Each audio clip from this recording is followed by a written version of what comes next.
Hey everyone, welcome back to the channel. Today I'm gonna show you how to use Android Emergency Location Service.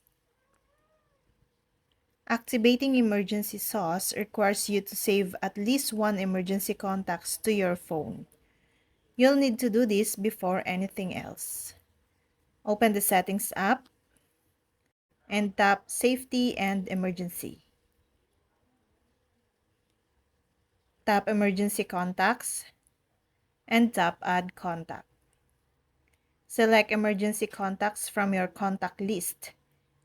If you wish to add someone who isn't on your contact list, add them through the Contact app first. To turn on emergency SOS features, open the Settings app, tap on Safety and Emergency. Tap Emergency SOS and toggle the Use Emergency SOS slider. To share information with emergency contacts, go to your Share Information with Emergency Contacts. Tap Next to begin setup. If you haven't created any emergency contacts, tap Add Contacts to create some. Tap Next after adding your contacts and toggle the switch to choose what information you want to share. Tap Next to set location permission to allow all the time in Google Maps. And record an emergency video.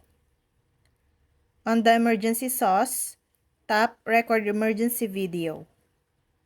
Toggle the Record Emergency Video slider and select while using the app to enable permission for recording video and audio. Auto Share to share backup videos with your emergency contacts. Then add medical information to your lock screen. From the Safety and Emergency menu, tap Medical Information.